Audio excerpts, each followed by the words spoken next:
Addition देखने वाले हैं वो स्पेशली जो है वो जीएसटी से रिलेटेड होगा। उसके अलावा भी एक पॉइंट हम लोग एडिटोरियल का भी इसमें बहुत ही इम्पोर्टेंट है कि जिस तरह से एआई से रिलेटेड जितने भी फैक्ट है उसको देखेंगे। इसमें स्पेशली क्या है तो क्वांटम कंप्यूटिंग से रिलेटेड जो है वो देखने को आपको मिलेगा। ठीक है, तो चलिए हम लोग जीएसटी के बारे में देख लेते हैं और क्या क्या तरीके से जो है वो चोरी भी की जा रही है, धोखाधड़ी भी हो रही है। ठीक है, और राजस्व किस तरह से बढ़ा है। तो चलिए इसको शुरू करते हैं। और देख सकते हैं कि ये जो है आज फ्राइडे का है और 30 जून 2023 का जनसत्ता का ई एडिशन मैं आपको करा रही हूँ। इसमें क्या बोला जा रहा है कि राजस्व तो जीएसटी के तौर पे बढ़ा है, लेकिन क्या हुआ है कि लोगों ने क्या किया है कि जीएसटी को चोरी करने के तरीके भी खोज लिए हैं। ठीक है, तो ये तो क्या हो रहा है कि हमारे जो भी रेवेन्यू है इंडियन गवर्नमेंट की वो क्या होगा, नुकसान होगा। और देखिए हम चोरी तो करते हैं बट एट द एंड क्या होता है कि हम जो है खुद के कंट्री का ही क्या करते हैं, प्रोग्रेस को, डेवलपमेंट को क्या करते हैं, पीछे धकेलते हैं। ठीक है, तो आप ऐसा ना करें, मैं यही बोल सकती हूँ। चलिए देखते हैं, इसको स्टार्ट करते हैं। देश में बोला जा रहा है कि देश में सबसे बड़े अप्रत्यक्ष कर सुधार के तहत जो माल एवं सेवा कर यानी जीएसटी को लागू हुए 6 साल पूरे हो चुके हैं। टोटल कितने ईयर हो गए, तो 6 साल हो गए। तो 2023 से आप जोड़ लीजिए माइनस करके 6 साल कितने कब स्टार्ट हुए थे। ठीक है, यहाँ पे बोला जा रहा है कि अब क्या हुआ है कि आप 1.5 लाख करोड़ रुपए का मासिक राजस्व जो है के तहत समान हो चुके हैं, यानी 1.5 लाख करोड़ जो है वो मासिक राजस्व, ये नॉर्मल बातें हो गई। यानी अब जो है वो आप अधिक देखने को आपको मिलेगा।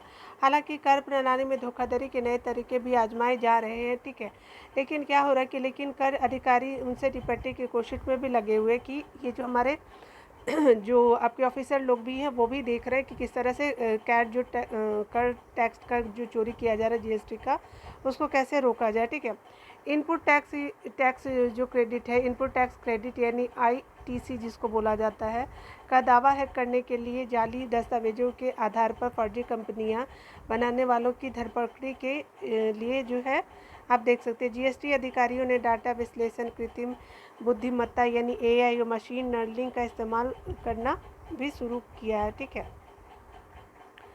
उसके अलावा बोला जा रहा है कि जुलाई में क्या हुआ था कि आपका जीएसटी को क्या लागू होने के बाद जो है आपका कब हुआ था लागू, तो जुलाई 2017 में तक फर्जी तरीके से करीब 3 लाख करोड़ रुपए की चोरी का अनुमान लगाया गया। यानी इतने लोगों ने क्या किया कि आपके जीएसटी का चोरी भी किया है। ठीक है, धोखाधड़ी के माध्यम से इनसे जो है, इसमें क्या बोला जा रहा है कि 1 करोड़ रुपए से अधिक के कर चोरी पिछले जो वित्त वर्ष था यानी 22-23 में ही 1 लाख करोड़ रुपए की आपको चोरी देखने को मिल चुकी है। ठीक है, साथ ही बोला जा रहा है कि शोध संस्थान ग्लोबल ट्रेड रिसर्च जो है उसके द्वारा बताया गया है कि इनिशिएटिव GTRI जो है आपका इस तरह से जो एक इनिशिएटिव जो आपका इंस्टीट्यूट है, तो उसका रिपोर्ट आता है कि कहा गया कि जीएसटी प्रणाली में सबसे जो ज़रूरी आपका सुधार करके इसके नेटवर्क की उन्नत करने की ज़रूरी है। ठीक है, अगर मान लीजिए कि नेटवर्क अगर अच्छा होगा तो क्या होगा कि आप सारी चीज़ों को समझ सकते हैं, ताकि असली नकली आपूर्ति और आईटीसी के फर्जी दावों को रोका जा सकता है। ठीक है, यानी नकली आपूर्ति जो किया जाता है और आईटीसी का जो फर्जी दावा है उसको भी रोका जा सकता है। यहाँ पे देखिए क्या हो रहा है कि GTRI के सह संस्थापक जो है अजय श्रीवास्तव ने कहा कि सिर्फ डाटा विश्लेषण और भौतिक जांच से समस्या पूरी तरह नहीं दूर की जा सकती। और जीएसटीएन जो आप देखते हैं, जीएसटीएन जो आप हमेशा नंबर दिया जाता है, ठीक है, ये क्या है, तो जीएसटीएन की तरह इस तरह उन्नत किए जाए कि आईटीसी दावा में लगाए गए बिलों के साथ आपूर्तिकर्ता द्वारा दी गई आपकी सूचना का मिलान किया जा सके। ठीक है, देखिए जीएसटीएन को क्या होता है कि उन्नत किए जाने की बात की जा रही है और आईटीसी दावों में लगाए गए बिलों के साथ जो है आपूर्ति द्वारा दी गई सूचना भी क्या है वो मिलान किया जा सके। उन्होंने कहा कि 6 साल बाद भी जो है जीएसटीएन मुख्य श्रृंखला में आपूर्ति संबंधी जानकारी को नहीं जोड़ पाया। ठीक है, इसकी वजह से क्या हुआ है कि आपकी सरकार को बड़ी राजस्व क्षति भी देखने को मिली है। उसके अलावा जो है और ईमानदारी से कारोबार करने वाले जो लोग हैं उनको क्या हुआ है कि उनको घाटा भी हुआ है, क्योंकि ये ईमानदारी वाले तो लोग टैक्स को पे कर रहे हैं, लेकिन जो चोरी कर रहे हैं वो तो नहीं कर रहे हैं। ठीक है, तो इस तरह से आप देख सकते हैं। यहाँ पे क्या बोला जा रहा है, तो कहा जा रहा है कि बहुत लोगों को आपको परेशानी भी उठाया जा रहा है, ठीक है। जो भी टैक्स, तो जो लोग टैक्स पे करते हैं उनको क्या हो रहा है कि बहुत ज़्यादा परेशानी भी हो रहा है और बहुत सारे लोग धोखाधड़ी के द्वारा बच भी निकल रहे हैं। इसके अलावा बोला जा रहा है कि जीएसटी कर की दरों और स्लैब को तर्कसंगत बनाने, पेट्रोल, डीजल और विमान ईंधन जो होते हैं वो जीएसटी लगाने जैसे मुद्दे पर भी अब तक कोई फैसला नहीं हो पाया है, ठीक है। कर विशेषज्ञों का कहना है कि जीएसटी को अधिक समावेशी बनाने के लिए शीर्ष निकाय जीएसटी परिषद इन सुधारों को लागू कर क्या कर सकते हैं कि देख सकते हैं, ठीक है। चलिए इसको देख लेते हैं अंतर से। विशेषज्ञ जो है उनका कहना है कि अधिक समावेशी बनाने के लिए शीर्ष निकाय जो होते हैं वो आपके जीएसटी परिषद इन सुधारों को लागू करे। और हालांकि बोला गया है कि अगले साल आम चुनावों को देखते हुए जो आपका 2024 में जो आपका लोकसभा का चुनाव है वो भी आप देख सकते हैं, इन सुधारों को लागू करने की किए जाने की भावना जो है आप देख सकते हैं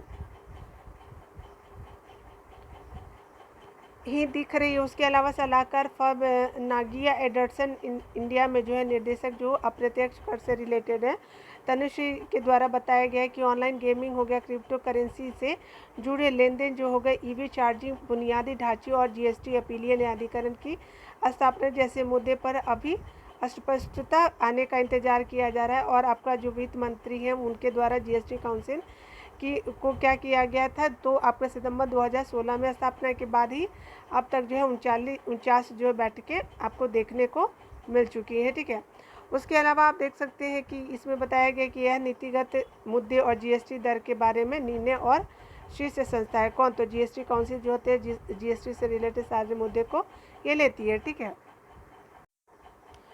इस तरह हम जीएसटी जो अभी नया रिपोर्ट आया उसको भी हमने पढ़ लिया। चलिए अब हम लोग डिटेल में क्वांटम कंप्यूटर के बारे में थोड़ा सा डिटेल में देखते हैं, ठीक है। तो यहाँ क्या बोला जा रहा है, तो कहा जा रहा है कि क्वांटम कंप्यूटर की चुनौती और समाधान की बात की जा रही है कि किस तरह से इसमें चुनौतियाँ देखी गई हैं, उसके अलावा जो है समाधान किस तरह से खोजा जा सकता है। तो चलिए इसको थोड़ा देख लेते हैं डिटेल में।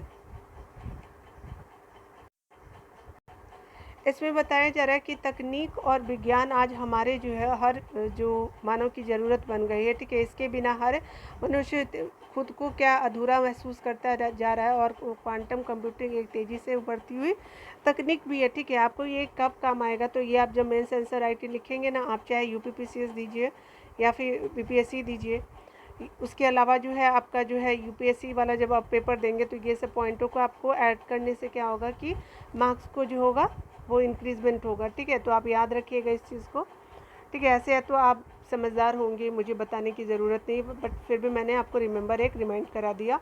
देखिए क्वांटम कंप्यूटिंग जो होता है एक तेज़ी से बढ़ती हुई तकनीक है जो जटिल समस्याओं को हल करने के लिए क्वांटम यांत्रिकी के नियमों का उपयोग करती है, ठीक है। कौन से यांत्रिकी, तो आपके क्वांटम यांत्रिकी का उपयोग किया जाता है, ठीक है।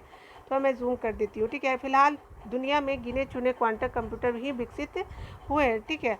दुनिया का पहला बहुत छोटा जो है क्वांटम कंप्यूटर 1997 में बनाया गया था और 2007 में कनाडा की डी वेब नामक कंपनी ने 28 क्यूबिट का ताकतवर जो क्वांटम कंप्यूटर को पेश किया, ठीक है। तो याद रखिएगा किसने, तो आपका 2007 में कनाडा ने। आज रिगेटी के क्वांटम कंप्यूटर को सबसे ताकतवर माना जा रहा है, जिसकी क्षमता क्या है, तो 128 क्यूबिट की है, ठीक है। छोटी मोटी प्रणालियों की छोड़ दे, तो अगर छोटी मोटी प्रणालियों को छोड़ दे तो क्या देखेंगे कि आज भी दुनिया में अच्छी क्षमता वाले क्वांटम कंप्यूटर की संख्या 2 दर्जन से कम ही है, ठीक है।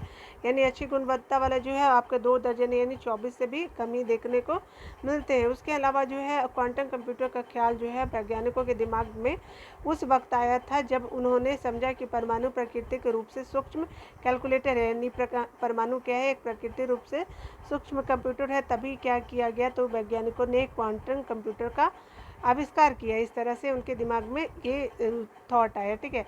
इस बारे में MIT के नील जो है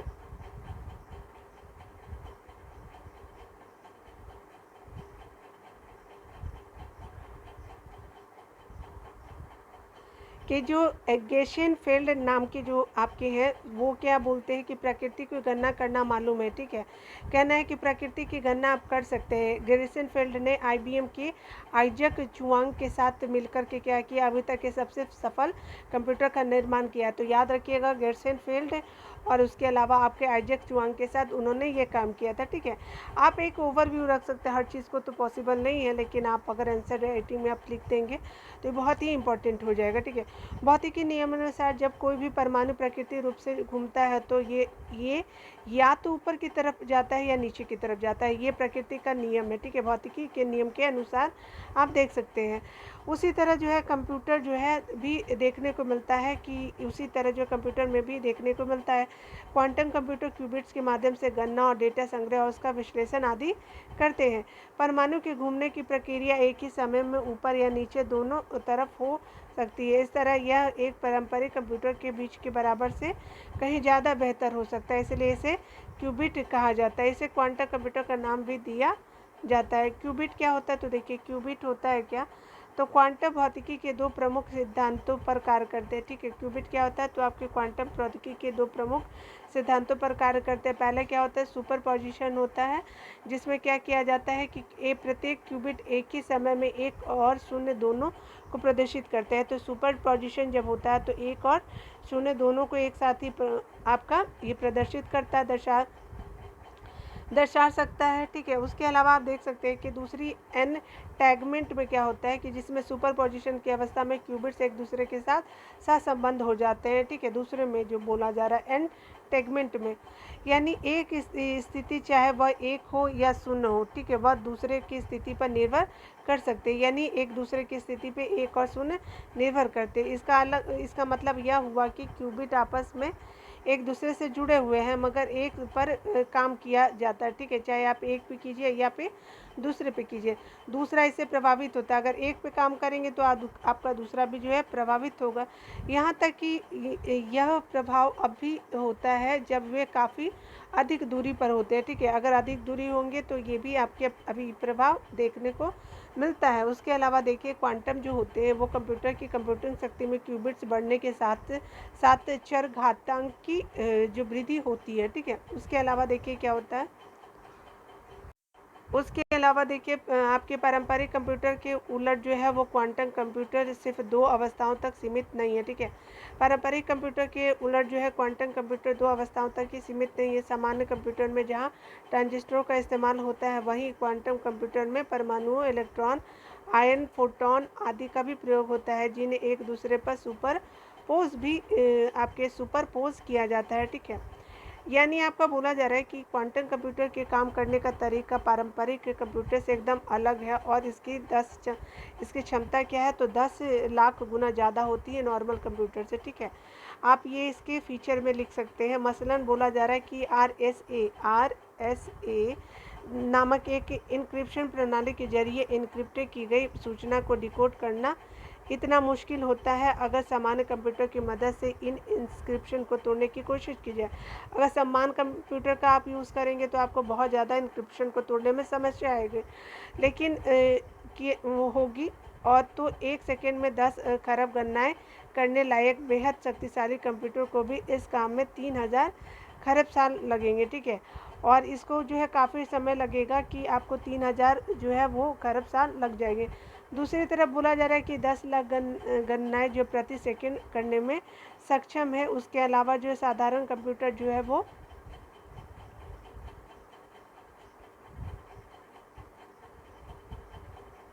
कंप्यूटर यही काम सिर्फ जो है वो आपका 10 सेकेंड में कर सकती है, ठीक है। कौन से कंप्यूटर, तो आपका जो है क्वांटम कंप्यूटर जो है वो काफ़ी कम समय में आपका कर सकता है, ठीक है। आप देख सकते हैं इसकी स्पीड भी काफ़ी है, ये बहुत कम समय में बहुत सारे फीचर को भी प्रेजेंट करता है, ठीक है। ये सब इसके फीचर आप देख सकते हैं। कंप्यूटर आज के सुपर कंप्यूटर से हज़ारों गुना तेज गणनाएँ कर सकता है, ठीक है। उसके अलावा इसके प्रयोग करने के अनेक जटिल कार्यों को बहुत सरलता से पूरा किया जा सकता है। वर्तमान समय में यह कंप्यूटर पूर्ण रूप से जो है विकसित नहीं हुआ, और भविष्य में इनका उपयोग व्यापक रूप से होने की संभावना है, जो कि हमारे जीवन को बदल देगा, ठीक है। उनकी भूमिका आर्टिफिशियल इंटेलिजेंस यानी कृत्रिम मेधा के विकास में भी हम देख सकते हैं। इनका इस्तेमाल जो है इंटरनेट पर हो रहे साइबर हमलों से बचने के लिए भी किया जाता है। ठीक है, इसकी सहायता से भविष्य में यातायात अनुकूलन प्रणालियों को प्रयोग किया जा सकता है। इससे यातायात की सहायता मिलेगी और दवा उद्योगों में इसके प्रयोग से कठिन रासायनिक गणनाओं को किया जाएगा, जिससे क्या होगा, दया उद्योगों का विकास भी होगा। ठीक है, क्यूबिट एक ऐसा यंत्र होता है जिसे संभाले रखना चुनौती होता है। ठीक है, उसके अलावा देख सकते हैं क्योंकि इनका जो है वो आजीवन काल अत्यधिक ही होता है और इसमें दी गई चुनौतियों को सूचनाओं को सुरक्षित करने के लिए जिन इनक्रिप्शन आपका उपकरणों का उपयोग किया जाता है उनमें RSA भी शामिल होता है। ठीक है, आप देख सकते हैं। उसके अलावा जो सबसे मजबूत कवच माना जाता है। ठीक है, देखिए क्वांटम कंप्यूटर इसे भी भेद सकता है। उसके अलावा देखिए यानी अब बड़ी चुनौती का जन्म देगा। ठीक है, आज दुनिया में युद्ध तकनीकी से हो रहा है। ठीक है, यानी युद्ध जो है वो तकनीकी का यूज़ करके भी हो रहा है और इस परिस्थिति में जो सुरक्षित रहना मुश्किल है। ठीक है, और क्योंकि आप मशीन किससे कैसे बच पाइएगा, क्योंकि आपका सबसे ज़्यादा जो है वो रिपोर्ट रख सकता है मशीन, उसके आपसे ज़्यादा फास्ट भी काम कर सकता है। एक ह्यूमन ब्रेन से बनाया तो इंसानों नहीं, लेकिन मशीन का हमेशा जो होता है फास्ट चल सकता है ब्रेन, वो मतलब इंसानों से। ठीक है, हाँ ये बात अलग है कि आपका जो है इंसानी चीज़ें हैं ब्रेन की, तो आप बदल ज़रूर सकते हो, लेकिन इसकी स्पीड ज़्यादा होती है जो इंसानों की नहीं देखी गई है। ठीक है, देखिए क्या होता है कि क्वांटम तकनीक किसी भी देश की सुरक्षा को खतरे में डाल सकती है। इससे जो है दूसरे देशों को गोपनीय सूचना भी सेंध लगने का भी खतरा है, क्योंकि आपने सुना होगा कि दिल्ली एम्स में जो है वो कुछ समय के लिए हैक कर लिया गया था, तो पूरे डॉक्टरों के डाटा जो थे वो उन लोगों के जो साइबर क्राइम करने वाले थे उनको पहुंच गए थे। ठीक है, हालांकि बाकी बाद में उसको सुधार लिया गया। ठीक है, लेकिन बाधित तो हुआ ये कार्य। अमेरिका की जो राष्ट्रीय सुरक्षा एजेंसी NSA एक ऐसा क्वांटम कंप्यूटर बनाना चाहती है जो दुनिया भर के कंप्यूटरों में रखे बैंकिंग, चिकित्सीय, उसके अलावा व्यापारिक और अन्य सरकारी रिकॉर्डों का सुरक्षा के लिए इस्तेमाल किए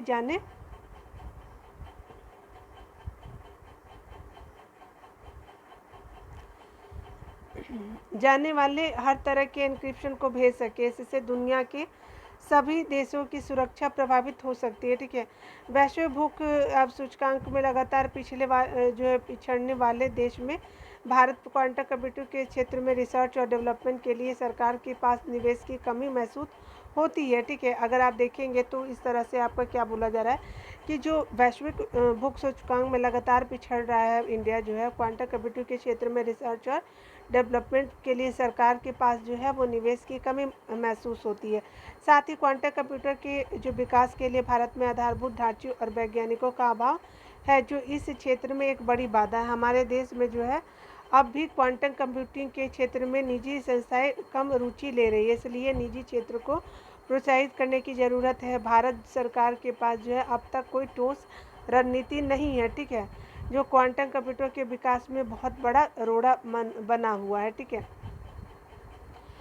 उसके अलावा जो बोला जा रहा तो आपका बताया गया है कि जो 2021 का जो बजट लाया गया था उसमें कंप्यूटर और क्रिप्टोग्राफी के लिए, उसके अलावा संचार और सामग्री विज्ञान में विकास को बढ़ावा देने के लिए क्वांटम प्रौद्योगिकी और अनुप्रयोगों पर 8,000 करोड़ रुपए आवंटित किए गए। इसके साथ ही सरकार ने जो है वो दिसंबर 2021 में भारतीय सेना द्वारा मध्य प्रदेश के मऊ में एक सैन्य जो है वो इंजीनियरिंग संस्थान में क्वांटम कंप्यूटर जो है वो कंप्यूटिंग प्रयोगशाला और एक कृत्रिम बुद्धिमत्ता केंद्र स्थापित किया गया है। ठीक है, इसके विकास के लिए कुछ संस्थाओं की भी मदद ली गई है। सेंटर फॉर डेवलपमेंट ऑफ टेलीमेट्रिक यानी CDOT जिसको बोलते हैं, CDOT ने क्या किया कि अक्टूबर के 2021 में क्या किया है कि उसके द्वारा क्वांटम कम्युनिकेशन ऐप शुरू किया गया। कब? तो 2021 में। इसमें सहयोगी के रूप में अपनी भागीदारी सुनिश्चित करने वाले उन्नत प्रौद्योगिकी के रक्षा संस्थान यानी DIAT,